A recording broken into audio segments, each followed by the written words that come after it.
바요 자세히 보고 우리의 손으로 만진 바라. 이 생명이 나타나신 바 된지라. 이 영원한 생명을 우리가 보았고 증언하여 너희에게 전하노니 이는 아버지와 함께 계시다가 우리에게 나타내신 바 된 이시니라.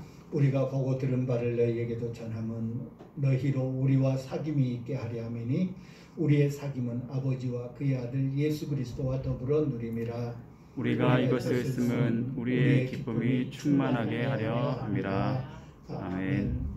요한복음과 요한서신들을 통해서 우리 예수님이 어떤 분이신가 하는 것을 살펴봅니다. 요한서신들 또 요한복음도 그렇고요. 요한서신들은 그 당시에 나중에 이제 더 자세히 보겠습니다만은 그 당시에 소위 영지주의라고 하는 극단적 이원론주의라고 말할 수 있을 것입니다.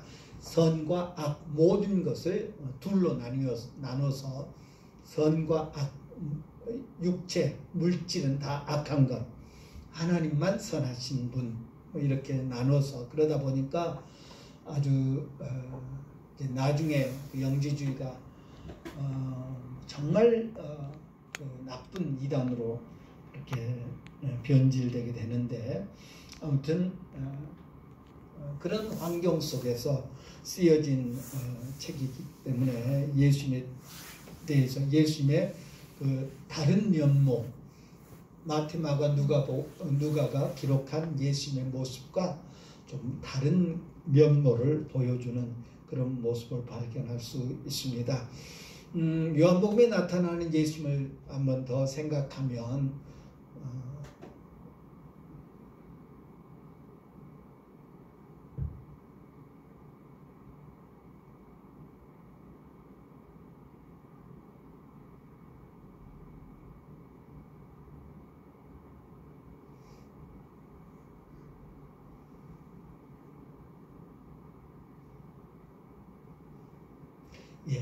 예수님은 요한복음에서 보는 예수님은 유대교의 시스템, 유대인들이 하나님을 섬기는 그런 방식들을 이렇게 변화시키고 또 대체하고 그리고 구약에서 말씀하시는 소위 유대인들이 바라는 기다리는 그 말씀을 성취하신 분으로 이렇게 나타나고 있는 것을 볼 수 있습니다.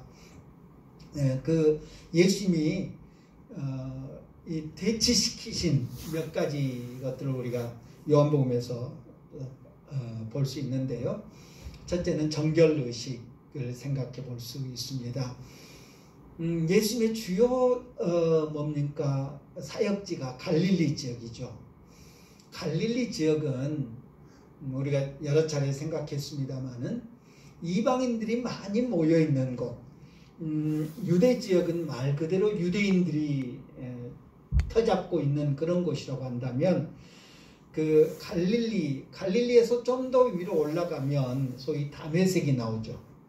다마스쿠스라고 하는 지금도 다마스쿠스로 불리고 있는데요. 다메섹이라고 하는 것이 나오는데 그거는 거기는 뭐 우리가 바울 사도 때문에 잘 알지만 다메섹으로 가다가 회심만 말을 자꾸 하다 보니까 계속 내려오는데 다시 안 오겠지. 예. 다메섹은 실크로드 많이 들었지 않습니까? 학교 다니면서 중국에서 아프리카까지 연결되는 그 실크로드가 실크로드의 그 갈림길이 다메섹입니다. 그래서 다메섹에서 이제 저 유럽 쪽으로 가기도 하고 아프리카 쪽으로 가기도 하고 거기가 이제 실크로드의 그 교차로가 되는 곳이 다메섹인데 거기서 아프리카 쪽으로 내려오는 길이 갈릴리가 있는 곳입니다. 그러다 보니까 갈릴리는 이방 사람들이 아주 많았고요. 그리고 갈릴리 사람들이 그 이방 사람들 때문에 경제적인 어떤 이익을 누리고 있었기 때문에 이방인들을 터부시하지 않았습니다. 갈릴리 유대인들이. 그러다 보니까 아주 그 이방 사람들과의 만남이 자유롭죠. 반면에 유대인들은 뭐 예수님을 비난하고 그렇지 않습니까? 뭐 죄인들의 친구다, 뭐 이방 사람들이다.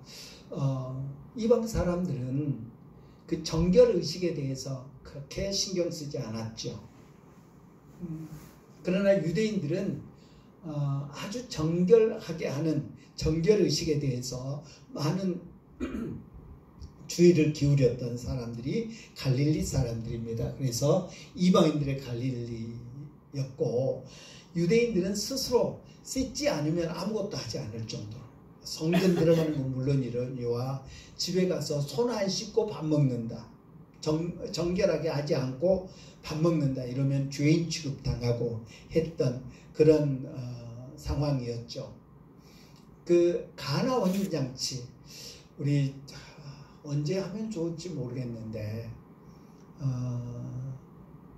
지금 끝났는지 모르겠네요. 그 가나 혼인잔치라는 영화를 최근에 상영했어요. 영화관들에서 상영했는데 뭐 지금 상황이 이러니까 그래서 그거를 인터넷으로 해서 지금 한번 우리 교회에서 봤으면 좋겠는데, 가나 혼인잔치가 갖는 의미를 최근에 그 학자들이 밝혀내서 가나 혼인잔치의 그 요한복음 4장 2장에 나오는 2장 맞죠? 헷갈리네. 네, 요한복음 2장에 나오는 가나 혼인잔치, 예수님의 첫 번째 기적이 가져다주는 의미가 예수님의 재림과 연관된다 하는 것을 아주 잘 다큐멘터리로 만들었어요. 그거를 한번 보고 싶은데 오후 예배를 요즘 못 드리니까 어떻게 해야 될지 모르겠습니다.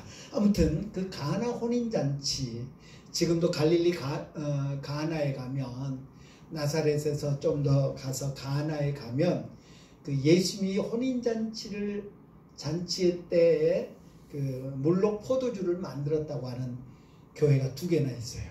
어디가 진짜인지는 잘 모르지만 다 자기들이 진짜라고 그러니까. 아무튼 이제 항아리도 뭐 있는데, 그 항아리도 그 당시에 예수님이 물 담으라고 했던 항아리라고 그러는데 믿거나 말거나죠. 아무튼 발굴된 항아리가 있고 그렇습니다. 그런데 그 항아리가 뭐에 쓰는 항아리였어요? 정결 의식을 하는 데 쓰는 항아리였어요. 그러니까 물 담아 놓고 손님들이 오면 손 씻어주고 했던, 뭐 발도 이렇게 물 부어서 씻어주고 했던 그런 정결 의식을 하는 그런 항아리였는데 포도주를 만들죠. 성경에서 포도주는 뭘 의미하죠? 내 상에 둘린 아내는 포도주와 같다. 내 상에 함께 앉은 아내는 포도주와 같다.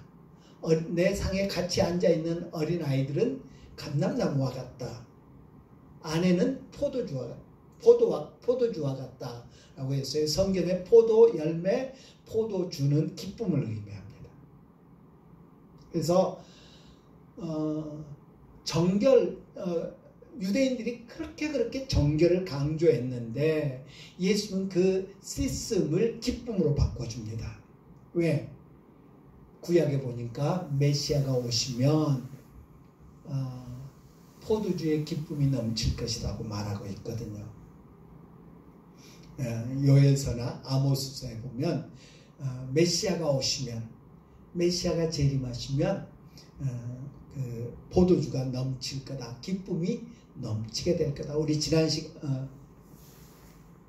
전에 지난주에 봤죠. 나다나엘이 무화과나무 아래 있다는 것을 봤다 라고 예수님이 나다나엘에게 이야기하니까 나다나엘이 곧 고백하죠. 신앙 고백하죠. 그러니까 우리가 그 유대인들의 어떤 그런 사고를 좀 알 필요가 있어요. 뭡니까? 그 우리나라 이 좁은 땅덩어리도 경상도 분들이 말하는 뉘앙스와 전라도 분들이 말하는 뉘앙스가 다르거든요. 그런 것처럼 유대인들이 한마디 하면 그거 통하는 게 있는데 우리 같은 사람들은 그런 것들을 모르죠. 그래서 좀 그런 것들을 잘 알 필요가 있는데, 아무튼 예수님이 정결의식 시스템은 저 밑바탕에 뭐가 있죠? 죄. 씻지 않으면 정죄 받는 거. 이런, 그래서 뭐랄까요, 율법적인 의미가 이 정결의식에 담겨 있죠. 지금도 뭡니까, 이슬람 교도들은 모스크에 기도하러 들어갈 때 씻고 들어갑니다. 손을 씻고요. 왜? 손으로 죄 지으니까. 발을 씻고요. 왜? 죄된 길을 가니까. 그리고 얼굴을 씻는데 전부 다 안 해요. 세수 안 하고 물을 적셔서 귀를 씻고요. 물을 적셔서 눈을 씻고요. 물을 적셔서 입을 씻습니다. 왜? 죄 짓기 쉬운 부분들이니까. 듣는 것으로, 보는 것으로, 말하는 것으로 죄 짓는다고 해서 그렇게 씻고 들어갑니다. 뭐죠? 율법적인 의미죠. 그렇지 않으면 죄인이다, 정죄를 당하니까요. 마찬가지로 예수님은 유대인들의 그 정결의식, 율법적인 의미를 포도주, 기쁨으로 바꾸심으로 말미암아서 기쁨의 시대가 도래했다라는 것을 보여주시는 것이 그 가나 혼인잔치의 모습인 것을 봅니다. 또한 예수님은 성전을 대체하십니다. 전에도 말씀드렸습니다. 성전, 예수님 당시의 성전, 그러니까 바벨론에 의해서 성전이 파괴된 다음에 이제 예루살렘으로 그 바벨론에서 돌아온 유대인들이 히스기야를 누구죠? 스가랴를 중심으로 해서 성전을 재건하지요. 그래서 솔로몬 성전을 본따서, 물론 그보다 훨씬 초라하고 훨씬 작은 겁니다만은 본따서 만들었습니다. 그래서 있을 것은 다 있었다는 이야기입니다. 성전뜰도 있었고 거기에 제단도 있었고 성소, 지성소 다 있었습니다. 그런데 정말 중요한 언약궤가 없었죠. 언약궤가 어떻게 됐는지 모르겠어요. 그래서 이제 스필버그 감독이 성궤를 찾아서라는 그런 영화를 만들기도 했죠. 또 속설에 의하면 에티오피아에 있다라는 말도 있고요. 또 어떤 사람들은 이미 언약궤를 찾아가지고 유대인들이 다 숨겨놨다, 어디다. 그리고 이제 언약궤가 있을 곳이 어디죠? 성전의 지성소잖아요. 지금 성전이 없지 않습니까? 예루살렘에. 그 자리에 이슬람 모스크가 있죠. 그래서 이제 마지막 때 되면 이스라엘과 믿는 자들과 그 이슬람이 싸우게 될 텐데, 그게 3차 세계대전이 될 거다, 아마겟돈 전쟁이 될 거다, 그렇게 이야기합니다만은, 그렇게 그 모스크를 무너뜨리고 성전을 다시 지으면 거기다 넣으려고 모시려고 언약궤를 찾아놨다. 다 설이죠, 설. 아무튼 대신 뭐가 있었다고 그랬어요? 거기에 돌 하나가 있었습니다.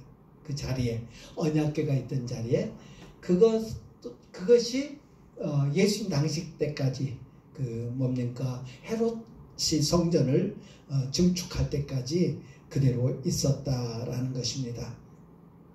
그 지성소와 반석을 우리 주님은 이제 대체하죠. 자신이 성전임을 말씀하십니다. 성전을 허러라 내가 사흘 만에 세우겠다. 그 성전은 곧 자신을 가리킴이라라 라고 성경은 말하죠.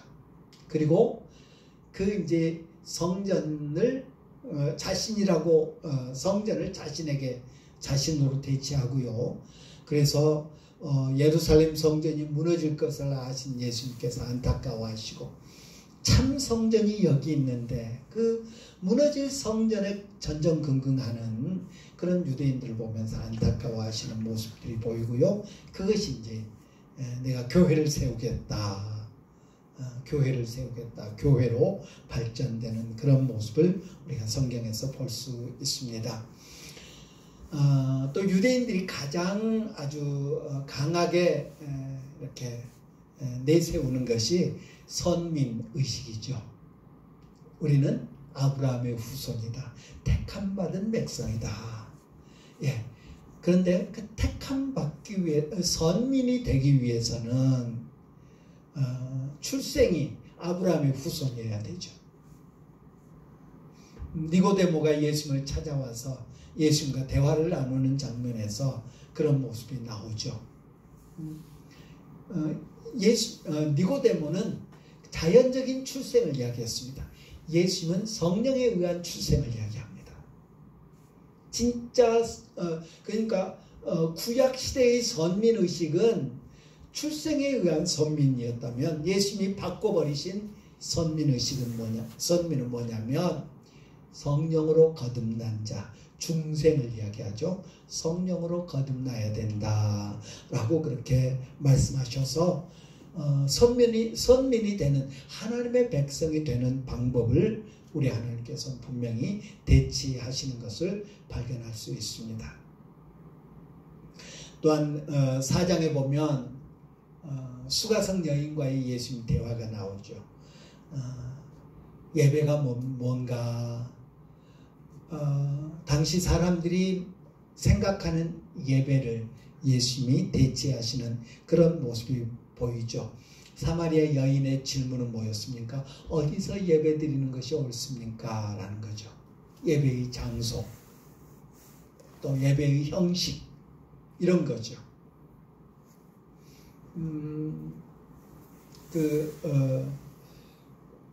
사마리아 사람들, 우리가 여러 차례 말씀드렸습니다마는 이스라엘이 남과 북으로 나뉠 때, 솔로몬이 죽고 이스라엘이 남과 북으로 나뉠 때 북이스라엘을 다스리던 여로보암이 북이스라엘 사람들이, 북쪽 사람들이 남쪽으로 자꾸 가는 것을 못마땅하게 여겼습니다. 그럴 거 아닙니까? 예. 남쪽으로 왜 가죠? 유월절 때, 초막절 때 절기 지키러 예루살렘으로 갑니다. 그것을 막기 위해서 예루살렘 성전에서 예배 드리지 그 제사 드리지 않아도 돼. 축복의 산, 구약의 축복의 산으로 언급되었던 그리심산에서 예배 드리면 된다. 구약에 두 산이 나오죠. 축복의 산, 저주의 산. 축복의 산, 그리심산, 저주의 산, 에발산이 나오는데, 아무튼 그 구약을 끌어들여서 거기다 이제 제단을 만들어 놓고 여기서 제사 드리면 된다라고 하게 됩니다. 반면에 유대인들은 아니야, 하나님이 계신 곳, 성전이 있는 곳 예루살렘에서 제사 드려야 그 제사만 받으신다라고 합니다. 이제 선지자라고 여긴 이 대화 끝에 선지자라고 여기게 된 여인이, 사마리아 여인이 어디서 예배드리는 것이 맞습니까? 당신네 유대인들은 꼭 예루살렘이어야 한다고 그러고, 우리 사마리아 지도자들은 그냥 그리심산에서 드려도 된다고 그러는데, 보십시오. 그 여인은 남편이 여럿인 남편이 아니라 아무튼 그런 도덕적인 문제가 있었던 여인이었죠. 그럼에도 불구하고 예배 문제를 묻습니다. 그만큼 그 시대 사람들이 영적으로 갈급해 있었다는 것을 보여주는 그런 대목입니다. 문제가 뭘까요? 오늘날 우리가 사는 시대의 사람들이 영적인 문제에 대해서 그렇게 갈급해하는가? 아니라고 봅니다. 그렇다면 지금 우리가 사는 세대의 우리네 모습은 사마리아 수가성 여인만도 못하다는 이야기입니다. 심각하지요? 예. 부끄러워서 창피해서 사람들의 눈을 피해 다닐 정도의 여인이 그 마음 깊은 곳에 영적인 갈급함이 있었다는 것이에요. 그런데 오늘날 많은 사람들이 그 영적 배고픔을 느끼지 못하죠. 심령이 가난한 사람이 복이 있다고 했는데 지금 우리는 너무 배부르지 않는가 하는 그런 생각이 듭니다. 아무튼 어디서 그리심산입니까? 예루살렘입니까? 라고 묻지요. 그때 예수님은 그 장소가 문제가 아니라 영과 진리로 예배해야 되는데 곧 이때라. 지금 참으로 예배할 때가 되었다. 왜? 예배의 대상이 오셨기 때문에 라는 것을 말씀해주고 있는 것을 볼 수 있습니다. 예수님 자신만이 참된 예배의 초점이 되심을 말씀하시면서 예수님이 등장하셨기 때문에, 예수님이 오셨기 때문에 진정한 예배를 드릴 수 있는 그런 때가 되었음을 말씀해주고 있는 것을 봅니다. 또한 우리 요한복음, 다른 복음서도 그렇습니다만은 안식일 논쟁이 계속되고 있는 것을 볼 수 있죠. 38년 된 그 병자를 베데스다 연못에서 고쳐주시죠. 그리고 고관의 아들을 또 고쳐주시는데 그날이 하필 모두 안식일이었습니다. 예수님이 일부러 그렇게 하셨는지 어쩌다 보니까 그렇게 됐는지 그건 잘 알 수 없습니다만은 아무튼 안식일에 병자들을 고쳐주십니다. 그 구약에서의 안식일의 개념은 명령의 개념입니다. 그죠? 일하지 말아라. 뭐 가축도 일하지 않게 하고 또 나그네도 네 집에 들인 나그네도 일시키면 안 된다. 종들에게도 일시키면 안 된다. 일하지 말아라 라는 그런 명령에 초점이 맞춰져 있는 것을 봅니다. 하나님의 백성으로서의 의무를 이야기하죠. 반면에 예수님은 안식일에 할 일이 뭐냐라고 묻지요. 안식일에 하여야 할 일이 뭐냐라고 묻지요. 야, 너희들 안식일 날 니들 그 가축이 우물에 빠졌으면 어떡할래? 건져주지 않느냐? 건져주지 않느냐? 하물며 안식일에 선한 일을 하는 것은 그 마땅한 일이다. 예, 안식일이 의무이기 때문에 일을 하지 않아야 되는 의무이기 때문에 선한 일을 할 기회가 주어졌는데 그 일을 하지 않는다? 과연 하나님이 기뻐하시겠느냐 하는 거죠. 안식일이 왜 존재하느냐? 어떻게 하면 그 안식일 다른 나를 위한 내 배를 채우기 위한 나를 위한 일을 멈추고 하나님이 기뻐하시는 선한 일을 할 것이냐 하는 것을 이렇게 알려주시죠. 그러면서 예수님이 친히 본을 보여주시죠. 예, 안식일에 우리가 성경에 보면 안식일에 예수님께서 자신을 위해 뭔가를 하지는 않으셨죠. 성경에 그런 기록은 없죠. 대신 병자를 고쳐주시고 또 가르치시고 하는 그런 모습들을 우리가 발견할 수 있습니다. 인자는 안식일의 주인이다 라고 말씀하시면서 예수님의 근본을 다시 한번 말씀해주고 있는 것을 봅니다. 우리 요한복음에 보면 요한복음을 보고도 예수님을 믿지 않는다면 참 참 그건 넌센스 아닌가 싶습니다. 왜냐하면 요한복음 또 요한서신에 나오는 예수님은, 우리 지난 주일날 제가 무슨 설교했죠? 제목이 뭐더라? 예, 감사합니다. 제가 은퇴할 때까지 우려먹어도 예, 빌라도 뜰에서 빌라도에게 신문 받으시는 예수님, 네가 왕이냐? 그래, 내가 왕이다. 이게 뭐 다른 건 다 뭐 많죠. 요한복음은 특별히 나는 뭐다, 나는 부활이요 생명이다, 나는 길이요 진리요 생명이다, 나는 또 뭐가 있죠? 생명의 떡이다, 나는 세상의 빛이다 등등의 나는이 많이 나오는 게 이제 요한복음인데, 예수님이 스스로를 왕이라고 하셨어요. 그리고 그 예수님의 나라는 위로부터 오는 나라다 라고 말씀하셨어요.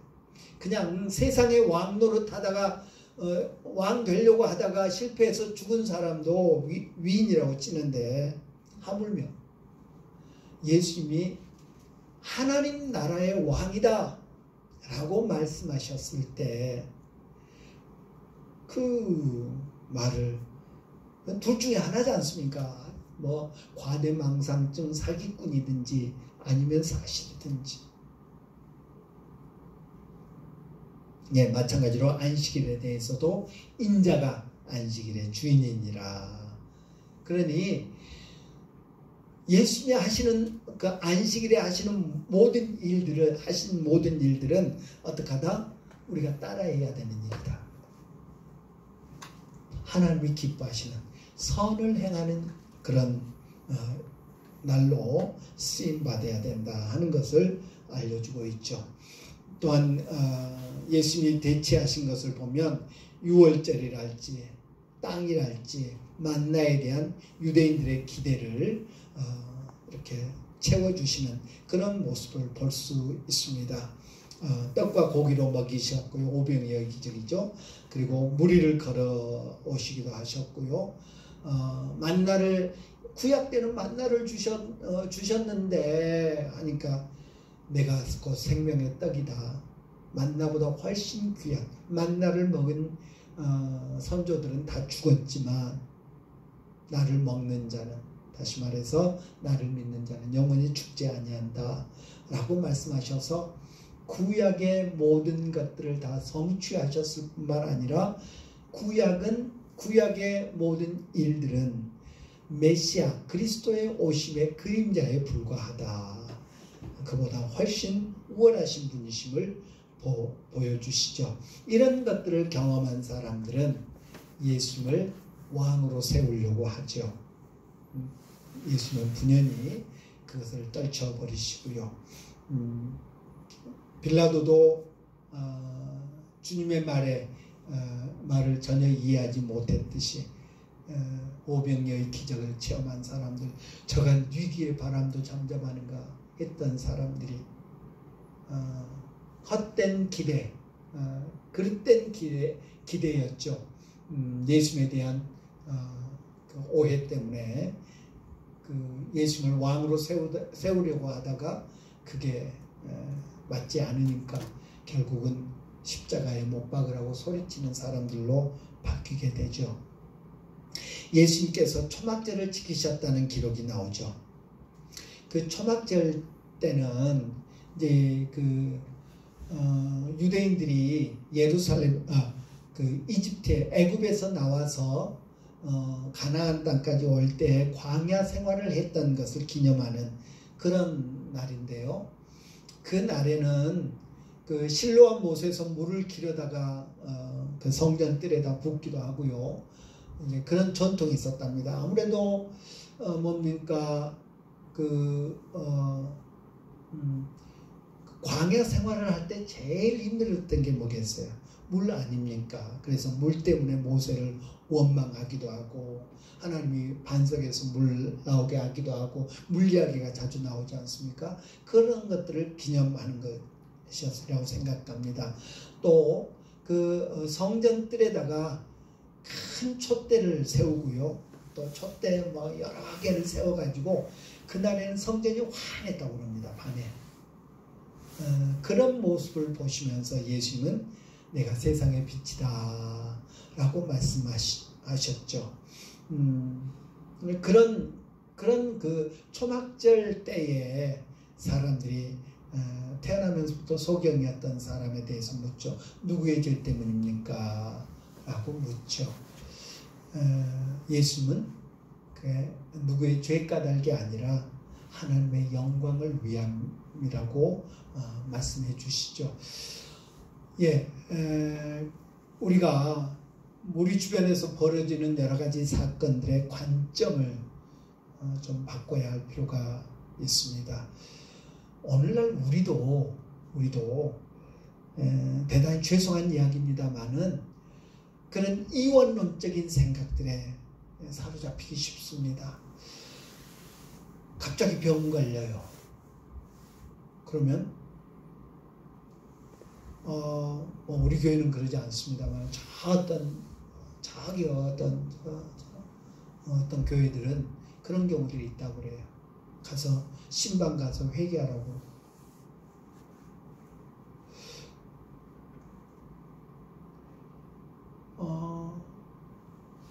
사탄이 역사에서 병 걸렸다고 그러고 그런 경우도 물론 있습니다.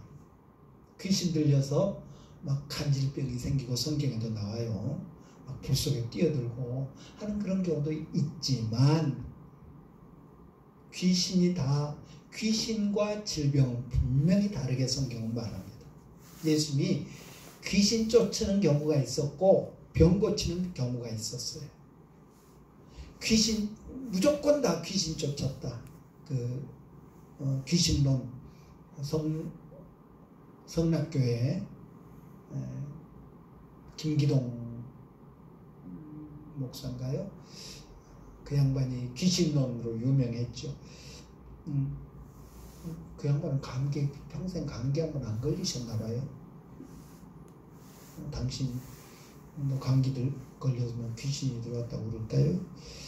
아무튼 우리에게 벌어지는 질병도 그렇고요. 여러 가지 많은 사건들이 있는데 그것을 통해서 주님이 내게 깨닫게 하시고자 하시는 바가 무엇인가를 고민해야지 무조건 그냥 다 이거는 뭐 죄 때문이다 뭐 때문이다 하면 안 된다라는 것입니다. 예, 그 슬픔 당한 사람에게 제가 정말 안타까운데 그 인도네시아 선교사님 지금 남아프리카 공화국에서 선교하는 제이 선교사님이라고 하는데 그분은 제가 잘 모르는 분이더라고요. 근데 인도네시아 선교사님은 제가 참 친하게 지냈던 그런 분인데 갑자기 그 코로나19 때문에 세상을 떠났어요. 그러면 이런 논리로 하면 뭐예요? 죄가 얼마나 많길래 그죠? 또 어떤 2단인지 3단인지 5단쯤 되는 조상의 죄가 아직 안 풀려갖고 여러분 그거 보셨어요? JTBC에서 한 일주일 전쯤 했는데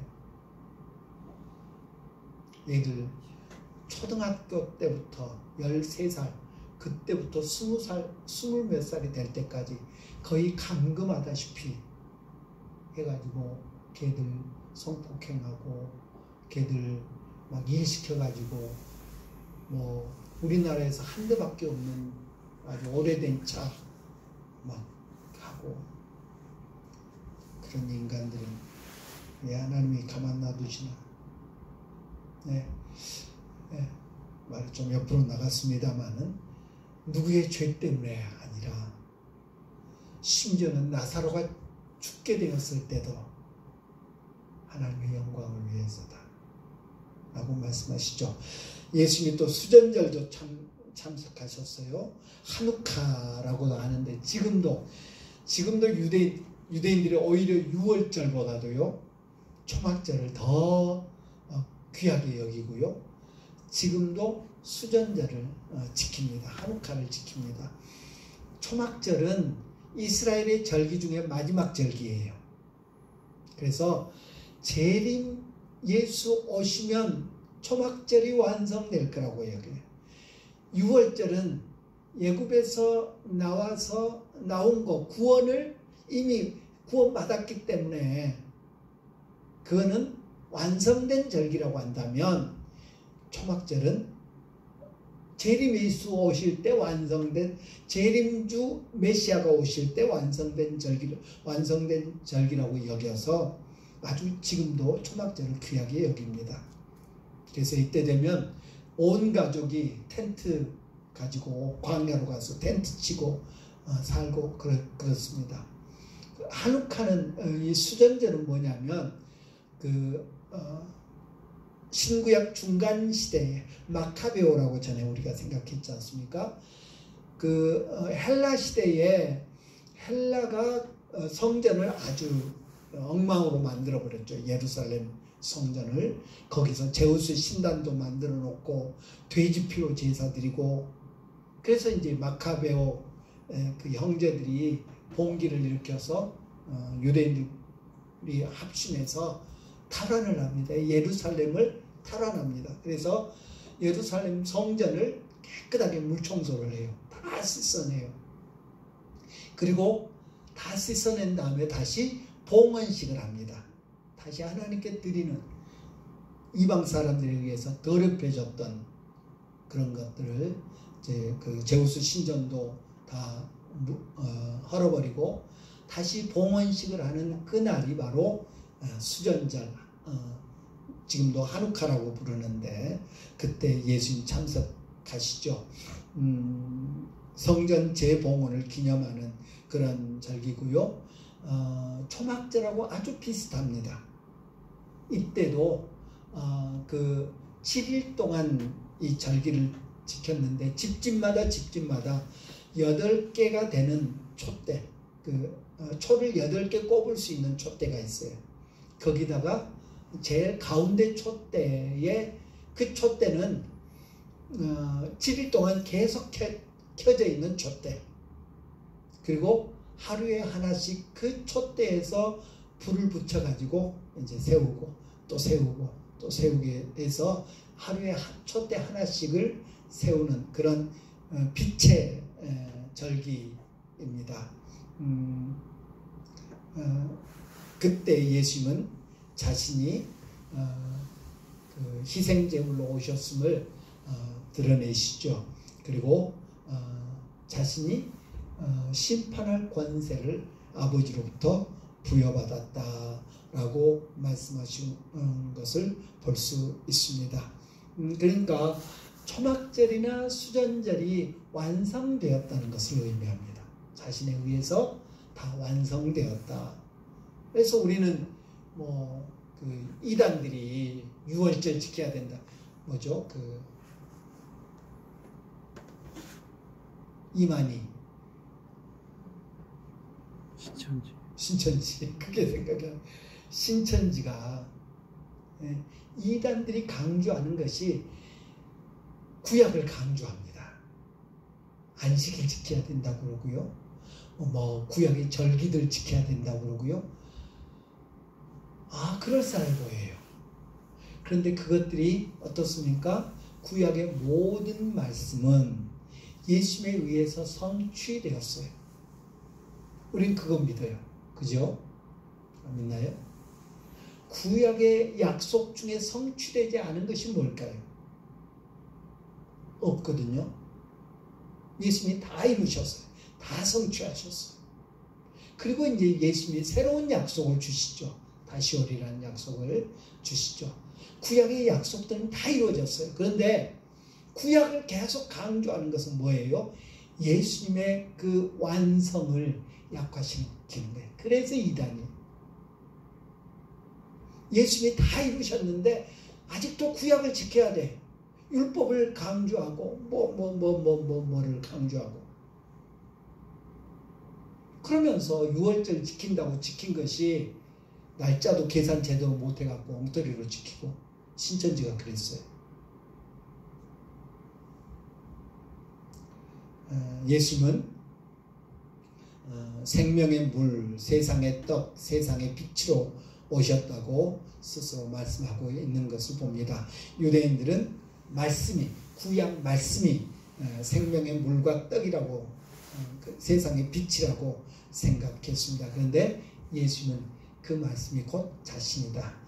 너희가 성경에서 영생을 얻는 줄 알고 성경을 삼고하거니와 그 성경은 곧 나에 대해서 말씀하시는 것이다. 예. 이런 분을 사기꾼이라고 말하는 사람은 없어요. 이상하게. 그죠? 아니, 정말 그 말씀대로 아니면 사기꾼도 세상에 그런 사기꾼이 어디 있어요. 믿든지 아니면 사기꾼이라고 말하든지 해야죠.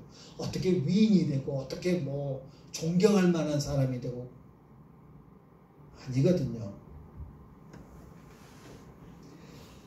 예수님은 당신이 하나님의 말씀, 하나님의 계시가 곧 자신이라고 말씀하고 있는 것을 봅니다.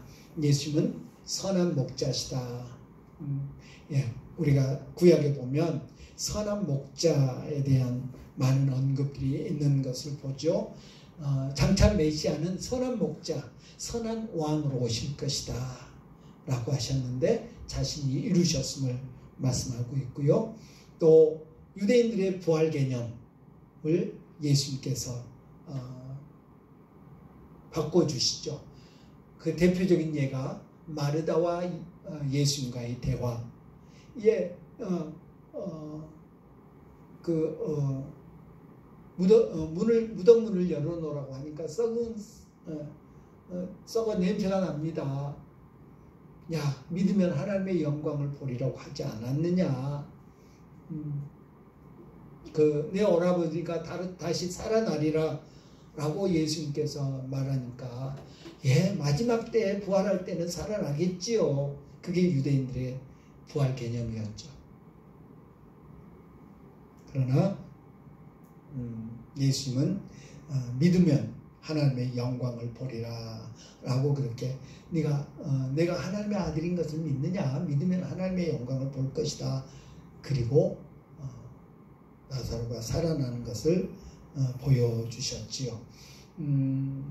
하나님의 백성에 대한 백성들의 기대를 우리 주님께서 완성하시는 것을 볼 수 있습니다.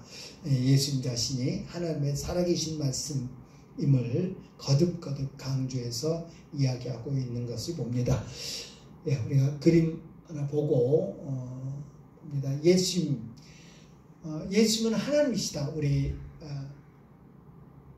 뭡니까? 요한복음이나 요한서신에서 강조해서 나타난 그 예수님의 모습은 예수님은 곧 하나님이시다. 우리 예수님은 하나님의 아들이시다의 그 틀에서 좀 벗어날 필요가 있습니다.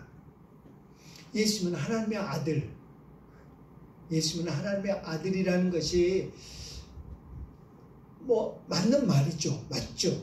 그런데 그 개념이 우리 인간의 개념으로 갇혀 있다는 것입니다. 사람의 틀에서 아버지와 아들은 어떻죠? 종속관계잖아요. 그리고 별개잖아요. 아들이 아버지를 닮고 뭐 아버지의 성품이 아들에게도 이따금 저는 요즘도 이따금 놀립니다.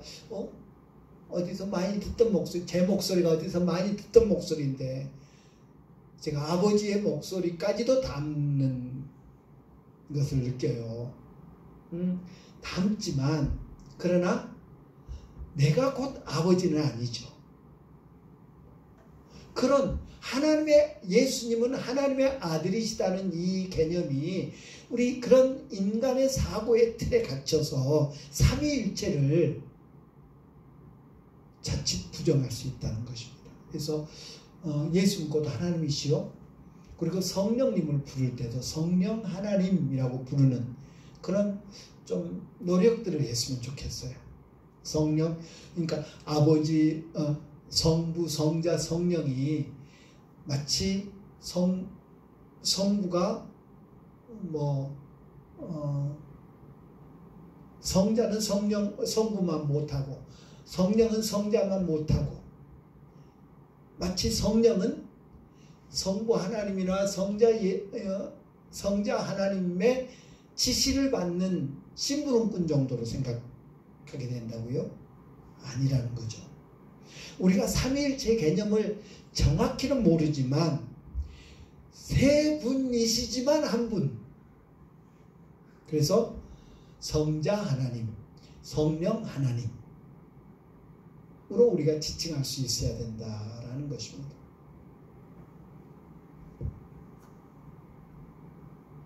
아버지와 나는 하나다. 예수님이 그렇게 말씀하셨어요. 아버지와 나는 하나다. 세상에 그런 관계는 없죠. 아버지는 아버지, 나는 나. 내가 아버지를 닮았다. 때로는 그런 경우도 있죠. 자식이 나 더 낫네. 이렇게 하기도 하지만 다르잖아요. 이 그림이 바로 그런 삼위일체 하나님을 잘 말씀해 주고 있습니다. 하나님이신데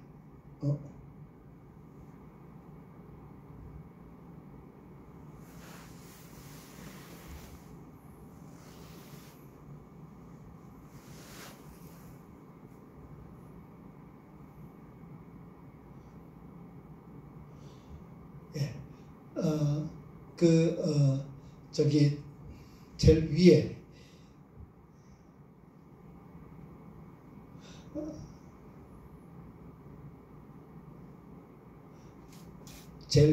그 화살표 4개 있는 것이 하나님을 의미하죠. 그리고 구름은 영광의 구름, 쉐키나, 하나님의 임재를 의미하죠. 영원부터 계신 그 하나님이 인간으로 오셨죠. 아들이 따로 있어서 그 아들을 보냈다, 천사를 보내듯이 그가 아니지 않습니까?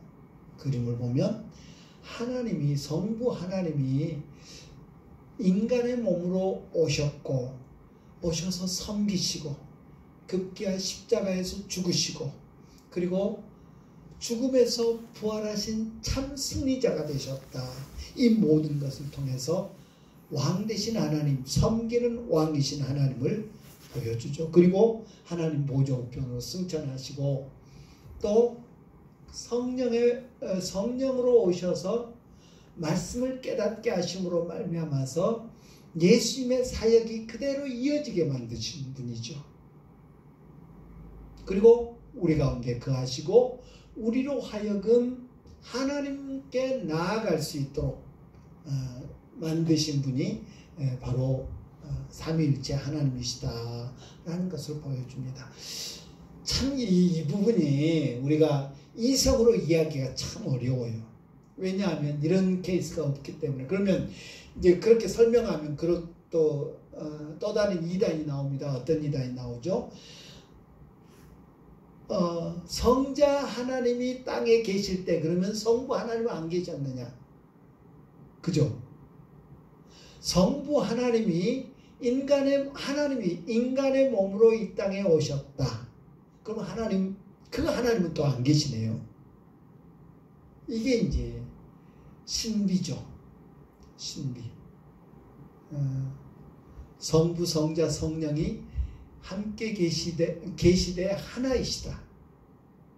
그리고 그 하나가 각각 하시는 일들이 있더라.